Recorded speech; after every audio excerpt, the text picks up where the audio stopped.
hay una persona, un productor radial, televisivo, un historiador, un cronista probado. De arte incluso. Sí, sí. La gente olvida que sí, el origen de Eury es en la crónica de arte. De hecho, tenía su programa de muchísimo bagaje en su momento.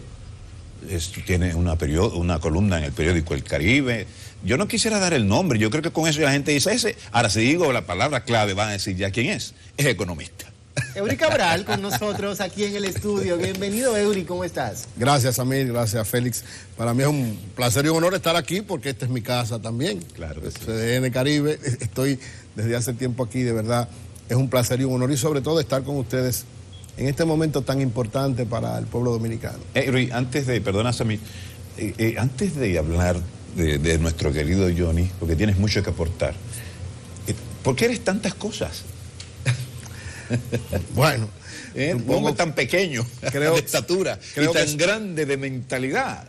Todo se lo debo a él, a Dios. Creo que es Dios que me ha dado, exacto, como dice el tema, todos los talentos que uno tiene, todas las capacidades que uno tiene. Y eres escritor también, ¿verdad? Estoy en muchas cosas al mismo tiempo. Mi esposa Sinaida, que me está viendo en este momento, siempre me dice que yo estoy en demasiadas cosas, porque cuando yo estoy en un proyecto, yo estoy pensando en 4 o 5 proyectos más. ¿Pero inquietudes personales o necesidad? ¿O una combinación de ambas?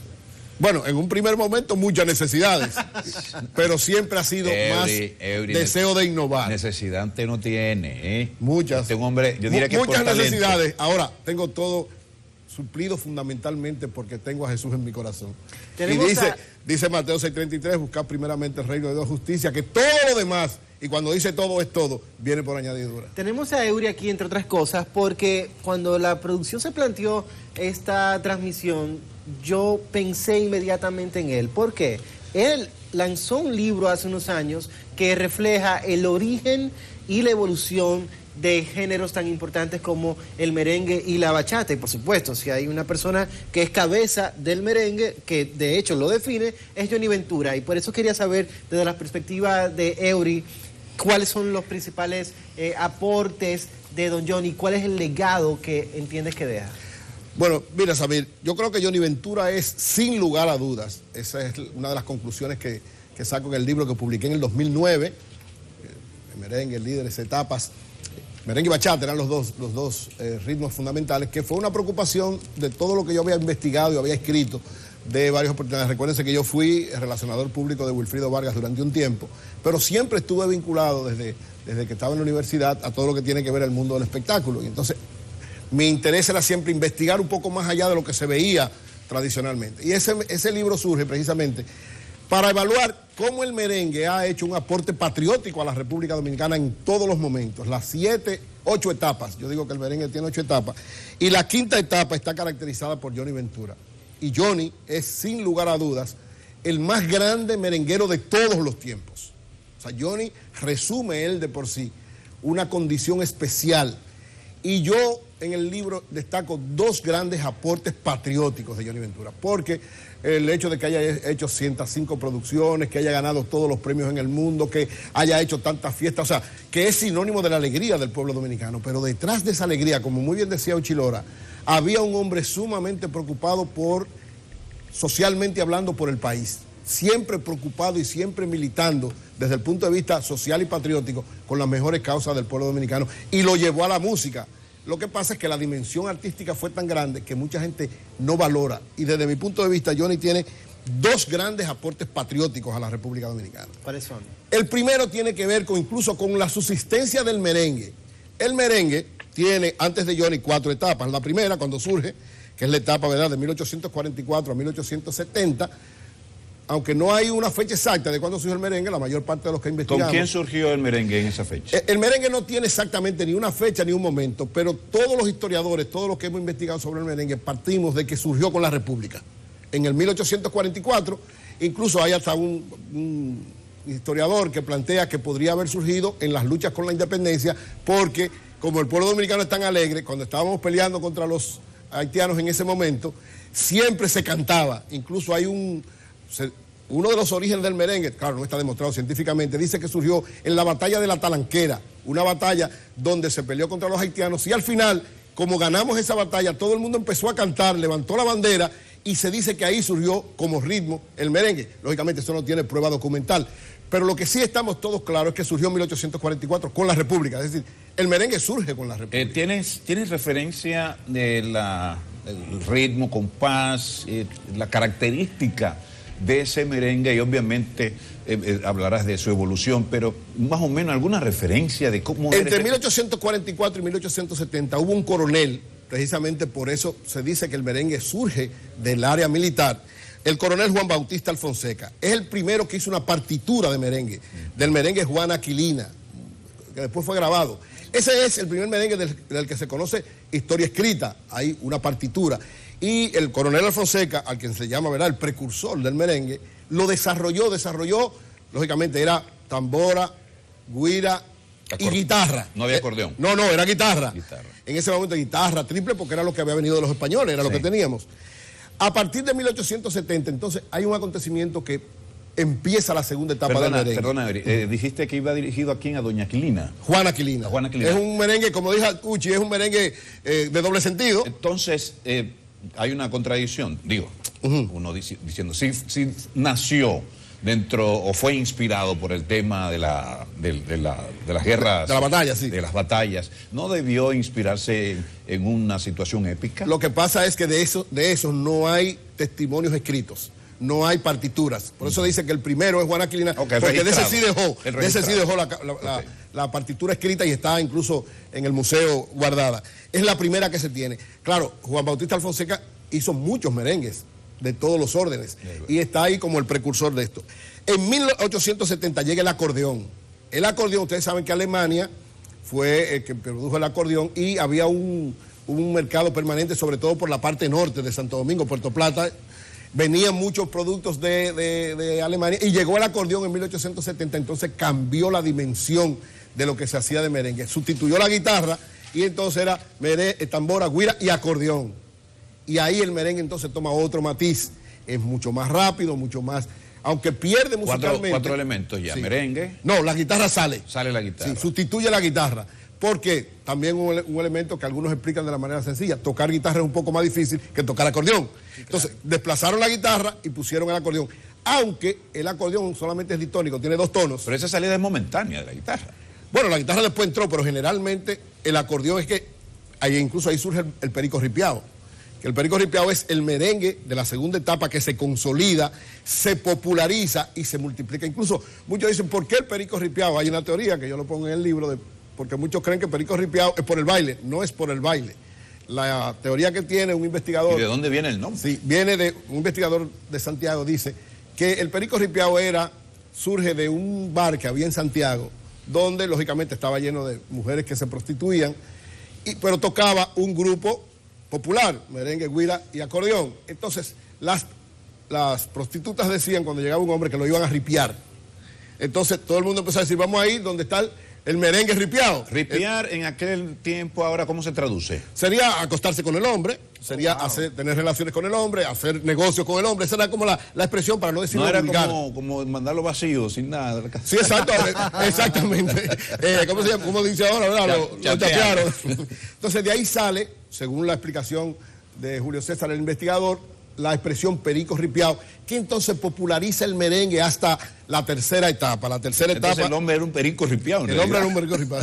Ripiaron a ese hombre, exactamente.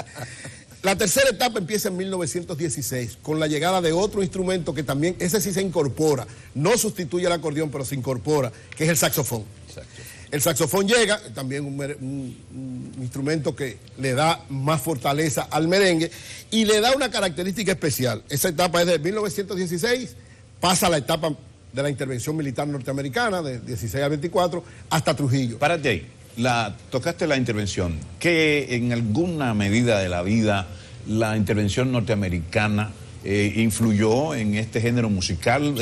O se dejaron influenciar ellos... Hay dos teorías, Victorino, hay dos teorías. Una yo la comparto, que es la teoría patriótica. Hay otra que dice que es la teoría que se plegaron.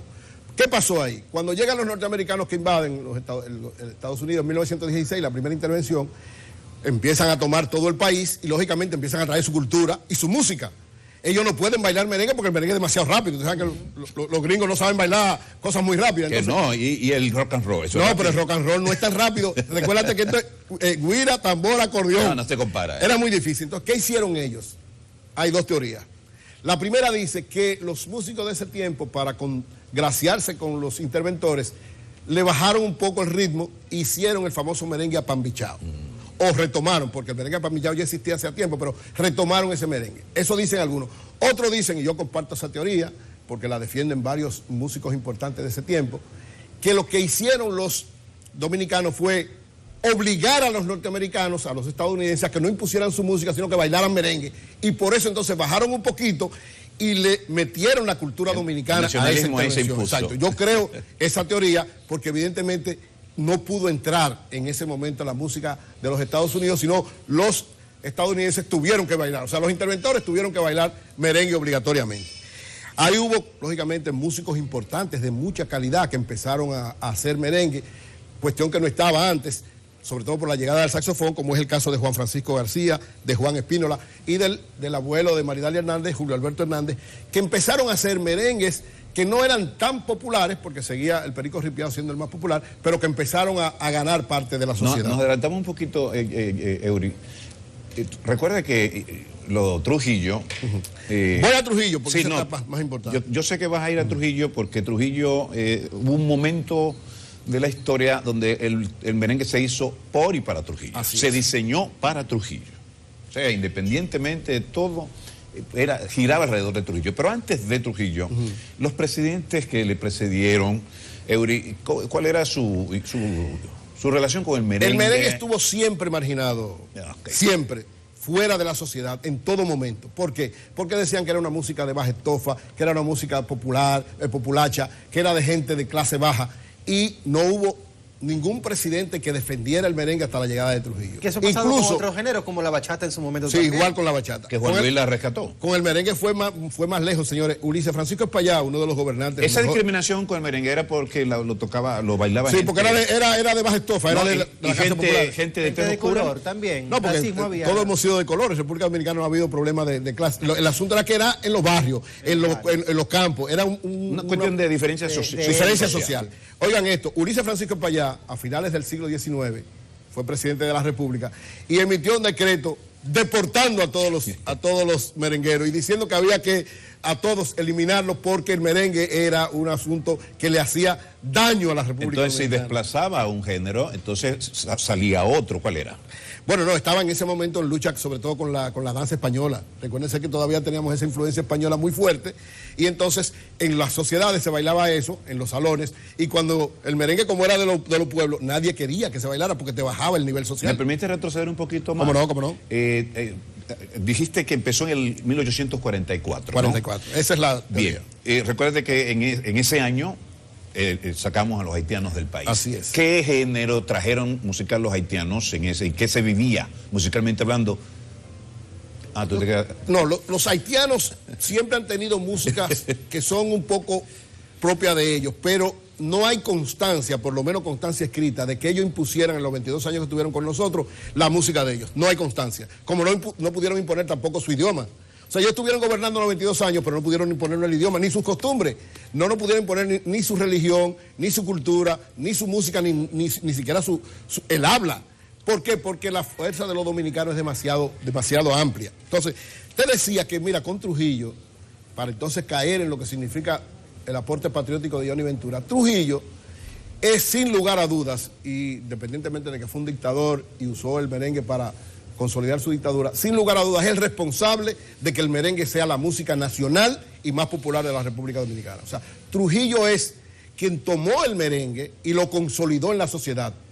Dicen que por un problema de que en un momento él fue rechazado antes de ser, ¿verdad?, el jefe del país. El merengue. Sí, él le gustaba mucho bailar merengue porque él venía de la clase baja. Él bailaba, él era muy buen bailador y le gustaba mucho. Entonces, dicen que en un momento, cuando él se iba a casar en un pueblo del Cibao, quiso que en la boda de él, en la primera boda, todavía él era coronel, se tocara merengue y le dijeron que no lo permitieron en el centro fundamental del sitio donde él se iba a casar, y él dijo que eso él solo iba a vengar. ¿Cómo lo hizo? Cuando llegó, recuérdense, la campaña de 1930 de Trujillo estaba basada en merengue típico, de Toño Reynoso, que era, donde quiera que él llegaba, parecido a lo que se hace ahora, desde ese tiempo parece que habían estrategas de publicidad. Sí. Trujillo llegaba y un Perico Ripiao amenizaba sus llegadas, y entonces eso fue consolidando. Entonces cuando él llegó, inmediatamente, ¿qué hizo Trujillo? Buscó los mejores músicos, entre ellos a Luis Alberti, un merengue, un músico preparado, consagrado, estudiado académicamente, estudiado, preparado, y le dijo, necesito que formes una orquesta y que el merengue empiece a tocarse en toda la sociedad, en todos los sitios donde se baile. Y ahí el merengue entonces empezó a tener esa cobertura. Se convirtió en la música nacional. Se masificó. Se popularizó, se masificó y entró a los sectores altos porque ya estaba en los sectores bajos.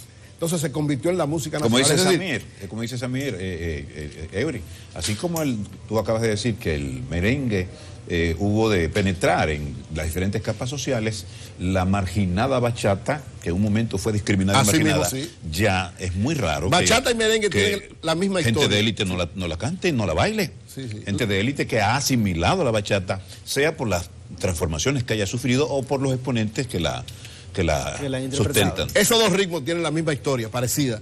Primeros ritmos muy marginados de la sociedad. Recuérdense que la bachata decían que era música de guardia. Sí, claro.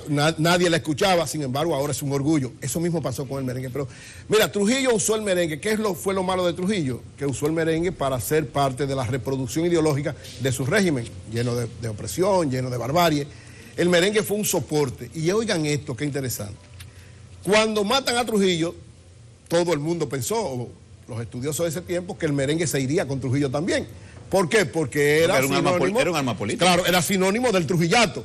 Y aquí es que viene el gran aporte, para mí uno de los más importantes aportes de Johnny Ventura desde el punto de vista patriótico.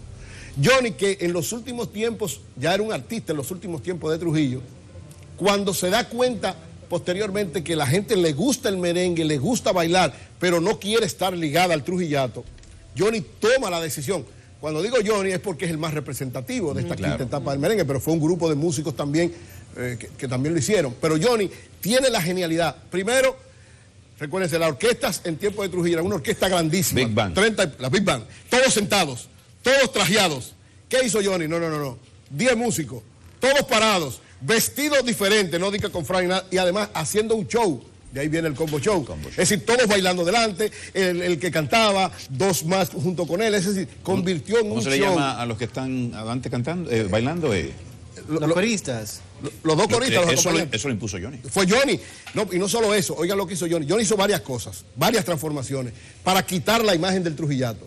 Lo primero es adaptarlo al tiempo moderno, porque recuérdense que en ese tiempo el rock and roll estaba sumamente impactando el mundo. Así es. Entonces por eso él agarra del rock and roll la rapidez del ritmo y el baile. Y también, ¿sabes y el baile. ¿Y sabes qué? La vestimenta. Y las tres cosas fundamentales. Es decir, le quitó la imagen del trujillismo, pero además le dio otro sentido, porque también llevó a que en vez de estar dándole loas al régimen de turno, lo que le dio loas fue al pueblo dominicano y lo puso a bailar, lo puso a pensar en otras cosas. En otra dimensión, el merengue en otra dimensión. Sí, yo creo que por eso, oigan, mi teoría es que por eso el merengue no murió con Trujillo, porque Johnny Ventura logró rescatarlo. Pero hay otro elemento también con Johnny Ventura que se da justo después de la intervención militar de Estados Unidos de 1965.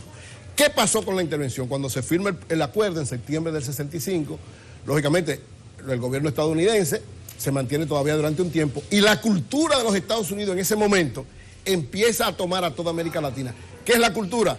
El rock and roll y la música norteamericana se estaba metiendo en todos los lados y en República Dominicana se estaba metiendo en los barrios. Ustedes recuerdan que hubo una gran cantidad de clubes populares en ese momento que estaban luchando en contra de la intervención de la penetración cultural norteamericana. Ustedes se acuerdan de eso, ¿verdad? Sí, claro. En ese momento, años 66, 68, 66, 67, 68, 69 básicamente, hay una tendencia de la juventud a buscar la música de Estados Unidos, a buscar la música rock and roll, a buscar la música que era parte de la penetración cultural, entendía la izquierda y entendían los sectores más progresistas. ¿Qué hizo Johnny Ventura en ese momento? Señores, Johnny entonces, con más razón, popularizó el merengue, fue parte de la lucha en contra de esa penetración en términos políticos, ya decía Uchi, estuvo en varias ocupaciones de iglesia, en la mayoría de las manifestaciones en contra de los abusos del balaguerato, pero al mismo tiempo impulsando el merengue, tocando fiesta en todos los lados, haciendo que la gente se identificara con la dominicanidad de su música, que era el merengue, y no con la de los interventores. ¿Qué le costó a don Johnny para poder lograr eso? ¿Qué cosas tuvo él que empujar para que eso se pudiera producir? Yo creo que él ahí pagó lo que pagaron la mayor parte de los luchadores sin que llegara a la muerte. Recuérdense que Johnny dijo en varias entrevistas que en varios momentos amenazaron con matarlo. Pero aparte de eso, y lo apresaron. Johnny estuvo preso muchísimas veces. Mira, cada vez que iba a una iglesia a apoyar la lucha de los presos políticos, salía preso. Sí. Todo eso que dijo Uchi, cada vez que él estaba, como era el más conocido, el más popular, se lo llevaban preso, pero él reiteraba su compromiso en favor del pueblo dominicano sin perder su sentido de artista y de seguir cada vez más haciendo música para la gente. Tú has hablado del aporte de Johnny a la transformación y evolución del merengue. Muy positivo. La receptividad, Samir, que logró esto en la población, cambiar un merengue que se diseñó en torno a una figura ordinariamente represiva que constituyó ser el baldón más terrible de la historia política dominicana, y que en la figura de Johnny esto pasara a ser un elemento más asimilable, masificado y popular. En sintonía con la pregunta de Samir, ¿qué costó esto? Ya has dicho, has hablado del costo en un sentido, pero el mismo Johnny en un momento determinado se quejaba o traía a la memoria que en la época lo acusaban de ser el destripador del merengue.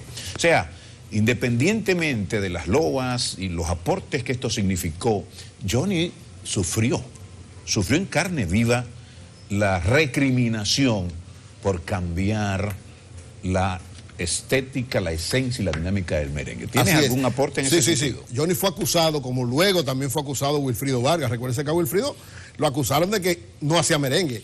Lo que pasa es que si el merengue no tiene el color del tiempo, desaparece. ¿Por qué la mangulina o el carabiné no son ritmos modernos? Porque no se adaptaron a los tiempos.